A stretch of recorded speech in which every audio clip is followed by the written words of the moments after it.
We are lucky to have Mr. Johnny Blancher here from Rock and Bowl. And Johnny Blancher and I were just talking about, we're both New Orleans boys, and he is opening Rock and Bowl in just a few days, as a matter of fact. Big construction job over there. I'm familiar with the building. Used to be Whitney Bank. Yeah. And I used to bank there at Whitney Bank. And we're going to talk a lot about your new operation and also the history of Rock and Bowl. So welcome to the show. Yeah, thank you. Great to be here. Glad for, being in Lafayette. I mean, it's just a great city. Yeah. Okay. Well, let me ask you about that, because we were just talking. You grew up in the same basic area as I did. Yeah. And so, are you now a full-time resident of Lafayette? I am. The kids are in school here. My wife loves it. Makes it a lot easier on everybody, man. The kids, have a 16, 14, and 12, girl, boy, girl. They're all going to school here. We're boy, girl, boy. Girl, boy, girl. Girl, boy, poor guy. Yeah. Yeah, he's sandwiched. He is sandwiched, yeah. That's all right. Listen, let me tell you. That's why he's here in studio rather than at home. Yeah, that's exactly right. I'm going with you, Dad. Hey, listen, that's not a bad spot to be in. Oh, no. Okay, later in life, he will be well protected. Trust me, it's already well started. Protected, yes. The screening process is already, the foundation of the screening process of all future girlfriends has already begun. Oh, yeah, you can pick them up and down, man. Yes.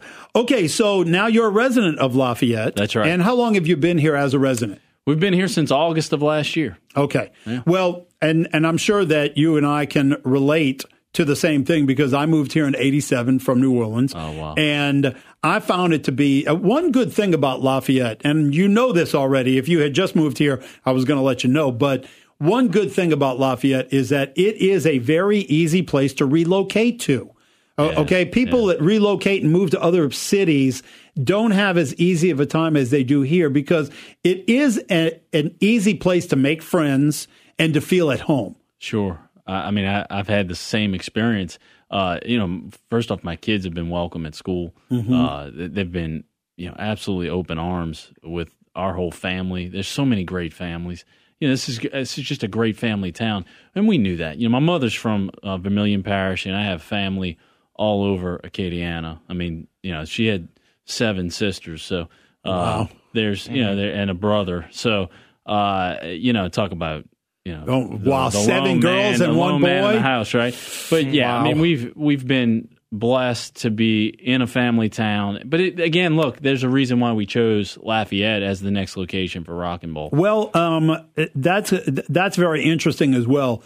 Okay, so talking about Rock and Bowl, and I grew up in New Orleans, the New Orleans area, as I mentioned before, and Rock and Bowl originally on the corner of Tulane and Carrollton. That's right. The original mid-city lanes. And I'll tell you, so let's talk a little bit about the history of Rock and Bowl, because it's a great story. That location right there, mid-city lanes, was originally just a bowling alley. Right. And it was on the second floor of a building. And that's what made it so unusual. And what was cool about that location was that the ball return was above ground. Right. Okay, so you could see the balls coming back to you, and it was really cool to watch people. When you just watch the lanes, you'd see balls going back and forth in different directions constantly, and it was really neat. Okay, so Mid-City Lanes was basically closed. And is it your father? Tell us the history of Rock and Bowl, of how it all got started. It's a great story, and it's all true. My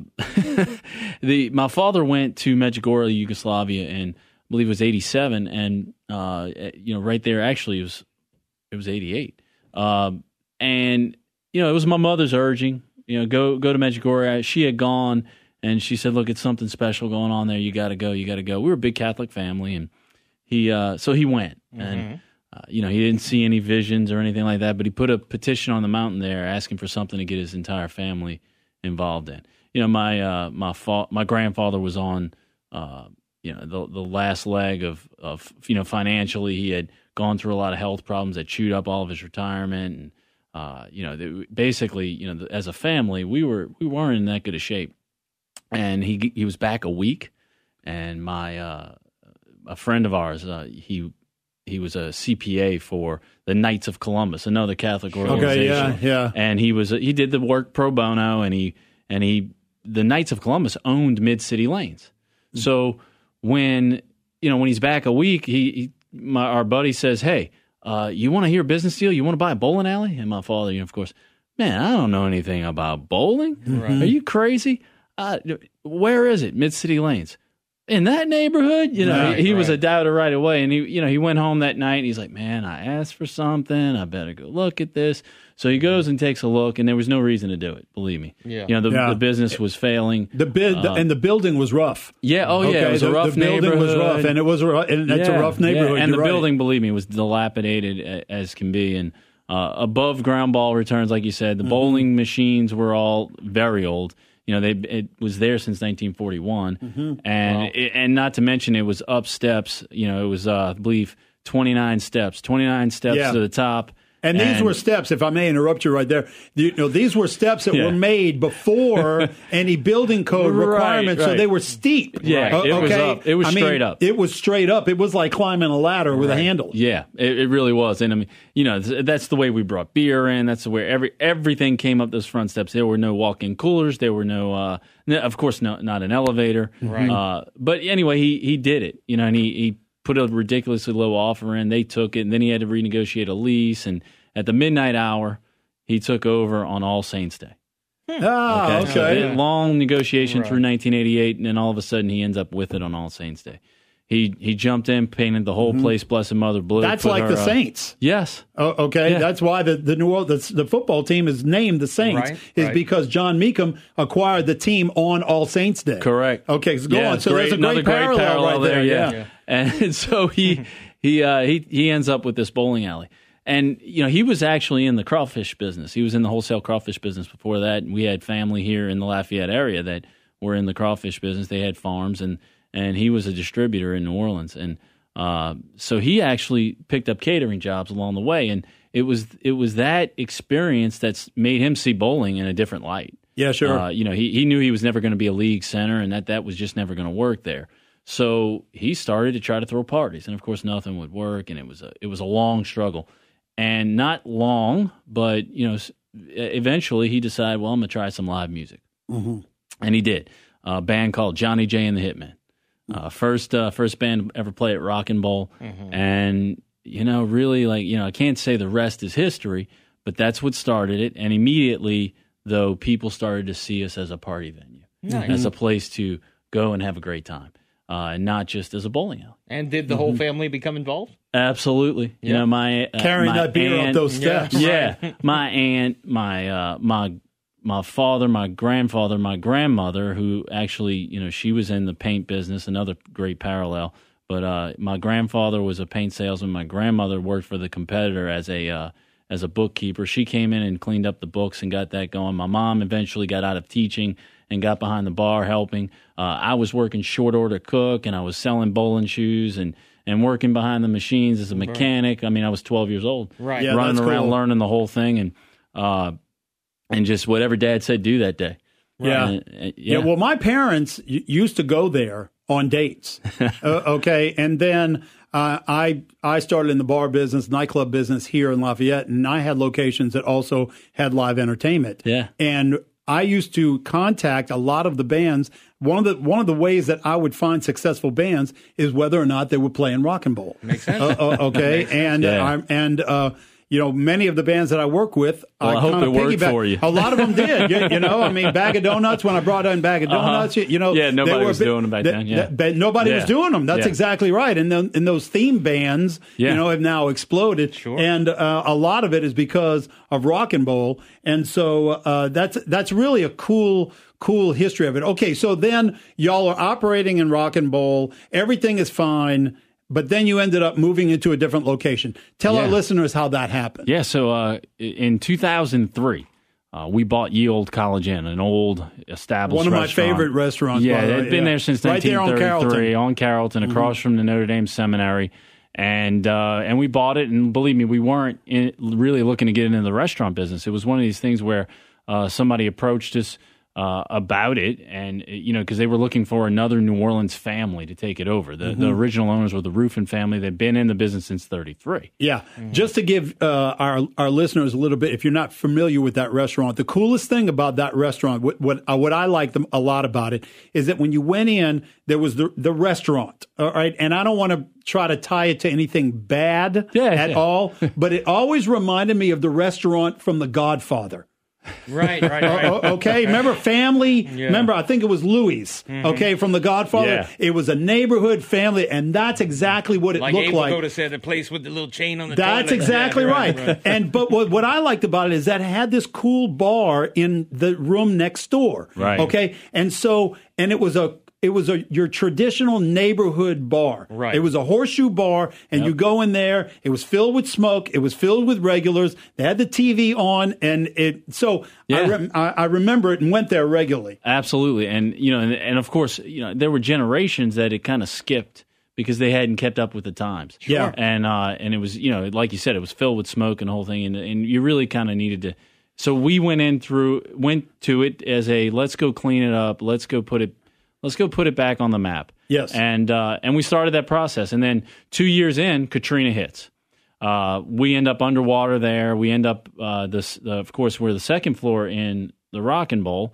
And we're okay on the second floor, but the entire building, of course, on the first floor was completely underwater. 8 feet, actually. Wow. And we hurried up as fast as we could, but we were evacuated here in Lafayette. And we were living as a family. My wife was 4 months pregnant for my youngest, and we immediately started to look at Lafayette as maybe this is where we're going to have to stay. Yeah, I knew some real estate agents that were showing y'all properties. Yeah, they were helping us try to find properties.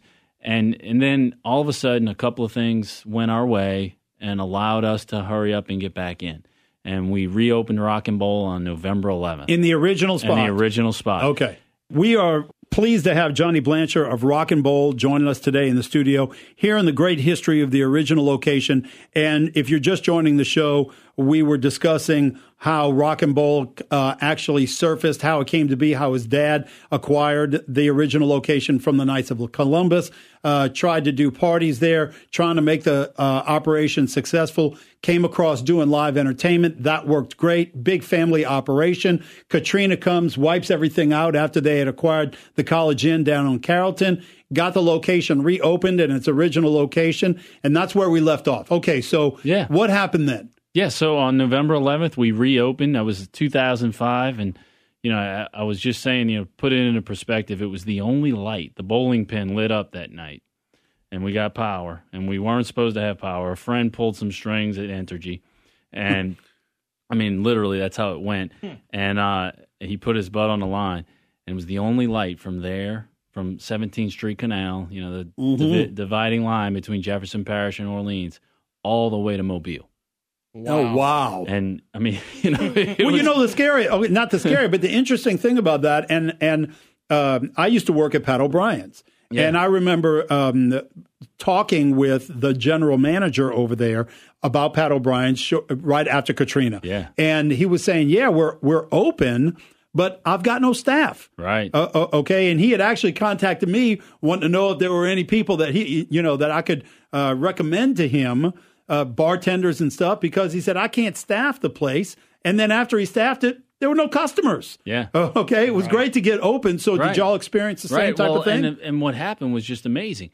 We opened and not knowing anything about is there anybody in the city even come? But we had, we knew we had to open, and we did it. 700 people showed up that night. Wow. Oh, wow. And okay, now they're the only 700 people, might be. But where else are they going to go? Right. Yeah. Right. And so all of a sudden we realized, okay. I mean, literally I didn't sleep that night. I was so amped up.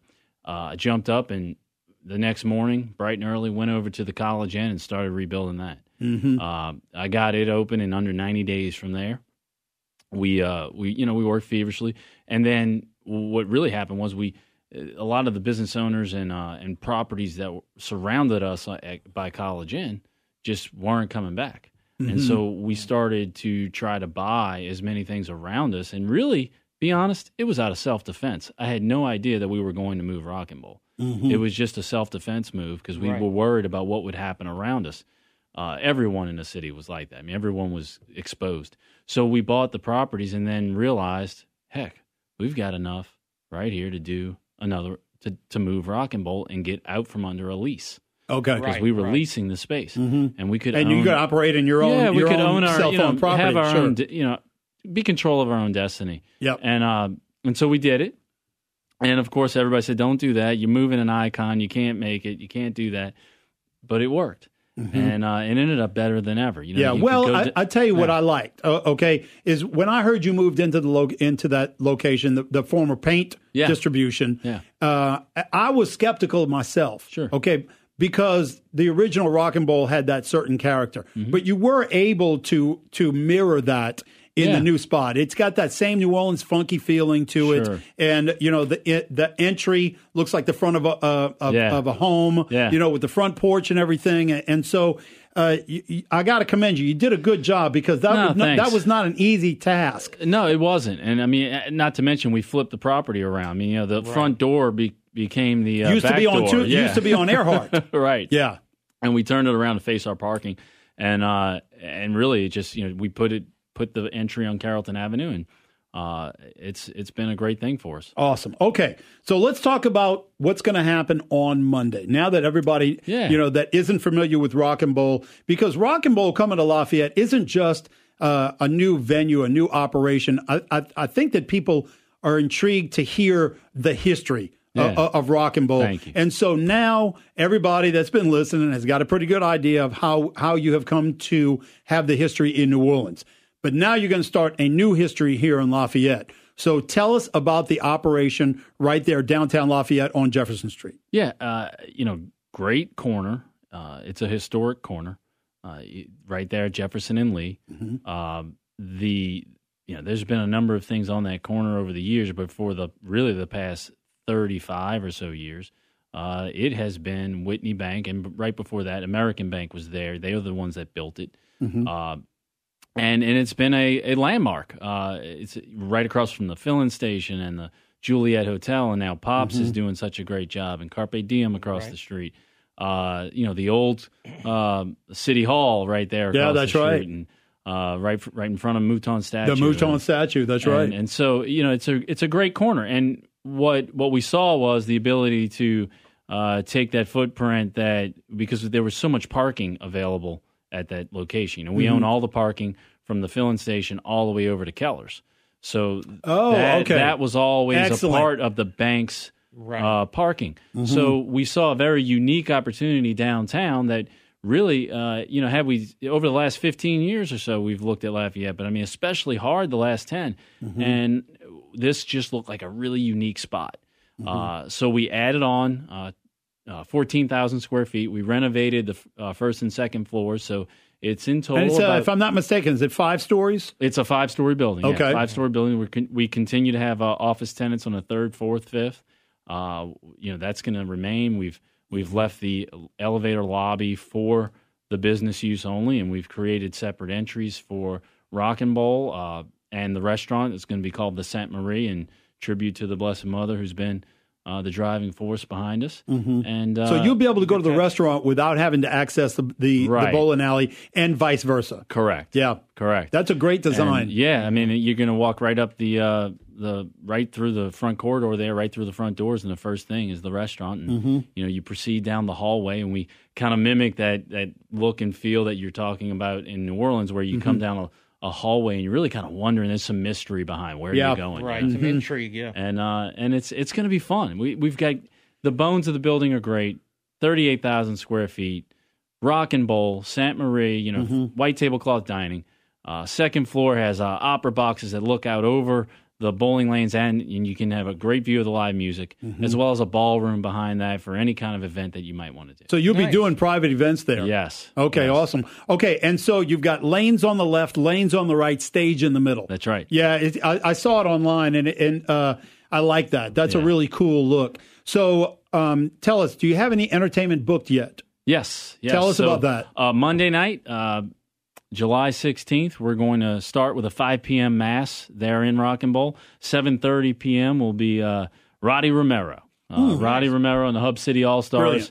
He's inviting friends to come sit in, and it'll be a great show. We also have a band out of New Orleans going to close it out with just a quick little jazz thing that we like a little marching band type thing. Nice. That the Hill Country Hounds. They're now the Hill Country Brass, and that'll be fun.